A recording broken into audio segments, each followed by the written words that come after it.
महाकुंभ का आयोजन होने जा रहा है और दिव्य भव्य महाकुंभ की तैयारियां जोरों पर हैं, जिससे महाकुंभ में आए साधु संत भी बेहद उत्साहित हैं। तीर्थराज प्रयागराज, जहां गंगा, यमुना और सरस्वती की त्रिवेणी है, ऐसा अनुमान है कि 40 करोड़ श्रद्धालु महाकुंभ में प्रयागराज की धरती पर आएंगे।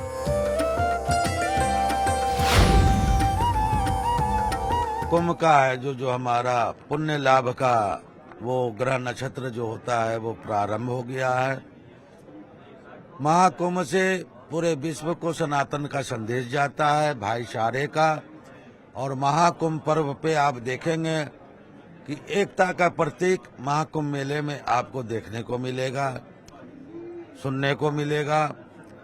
और सर्वे भवन्तु सुखिनः, ये जो भाव है, ये जो श्लोक है, इसका साक्षात्कार आपको महाकुंभ में। प्रयागराज में महाकुंभ का अपना अलग धार्मिक और आध्यात्मिक महत्व भी है, क्योंकि समुद्र मंथन के बाद 4 स्थानों यानी प्रयागराज, हरिद्वार, उज्जैन और नासिक में ही अमृत की बूंदें गिरने की मान्यता है, जहां कुंभ और महाकुंभ का आयोजन होता है। इन सब में भी प्रयागराज में इसका विशेष महत्व है।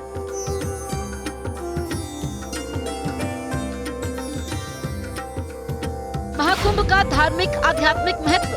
देखिए, 12 वर्ष पे कुंभ का महात्म हरिद्वार, उज्जैन, त्र्यंबकेश्वर का है, प्रयागराज का है। 12 वर्ष पे महाकुंभ होता है, 6 साल पे अर्धकुंभ की यहाँ पे महात्म है।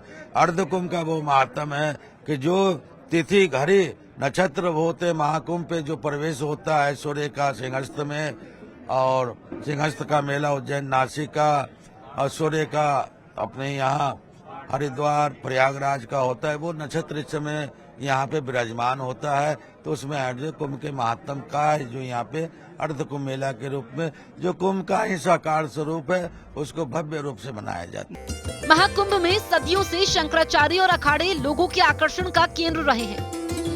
संतों का मानना है कि महाकुंभ में ग्रहों, नक्षत्रों का भी बेहद अद्भुत संयोग होता है, जिससे त्रिवेणी का जल अमृत हो जाता है। इस बार कुंभ भी बेहद भव्य होने जा रहा है, तो संत भी इसको लेकर उत्साहित हैं।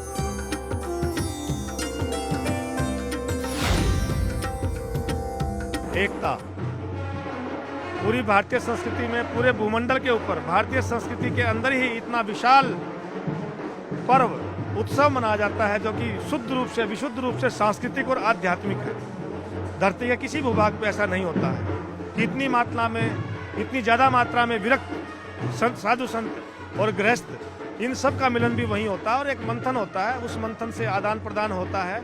जो साधु संत एकांत निर्जन वनों में त्याग तपस्या के द्वारा जो चिंतन करते हैं, उसको शेयर करते हैं समाज के सुख के लिए, कि जगत कैसे बेहतर से बेहतर हो सकता है। और सामाजिक जो लोग हैं, जो अपने गृहस्थ समाज के लोग हैं, वो भी साधु संतों की सेवा में जो उचित जितना सहयोग होता है वो लोग करते हैं। ये दोनों एक दूसरे के पूरक होते हैं, है ना, एक दूसरे को शक्तियाँ देते हैं, एक दूसरे की को पूर्णता देते हैं, ठीक है ना।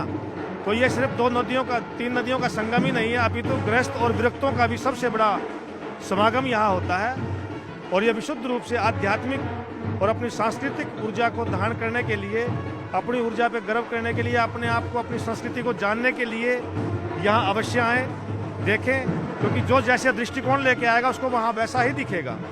दूसरी बात, कुंभ में जो आने वाले श्रद्धालु हैं, उनसे मैं यही कहना चाहूँगा कि ये कोई पिकनिक स्थल की तरह ना आए यहाँ, कि सिर्फ घूमने फिरने के लिए नहीं। ये विशुद्ध रूप से सांस्कृतिक और आध्यात्मिक चिंतन लेकर के आए, और आपकी वो आध्यात्मिक और सांस्कृतिक जो भी समस्या है, उनका जो पुराणों में उक्त उसका फल है, वो आपको अवश्य ही प्राप्त होगा। दूसरा, सभी तीर्थों का राजा प्रयागराज है। सारे तीर्थ उस समय पे ग्रह नक्षत्रों की ऐसी युति होती है कि सारे तीर्थों के जितने अधिपति देव हैं वो सब यहीं आ जाते हैं। तो यहाँ स्नान करने का मतलब है कि आपने सभी तीर्थों में स्नान कर लिया। महाकुंभ सनातन की ऐसी परंपरा है जो सदियों से चली आ रही है, और अमृत काल में त्रिवेणी में स्नान करने से पुण्य लाभ मिलता है। प्रयागराज में होने वाले महाकुंभ में इस बार जिस तरह की तैयारी की गई है, लोगों को अपनी संस्कृति से रूबरू होने का मौका भी मिलेगा। श्रद्धालुओं के लिए कुंभ में इस बार बेहद खास व्यवस्था की जा रही है। हर उन चीजों का ध्यान रखा जा रहा है जिससे किसी भी यात्री को कोई असुविधा न हो।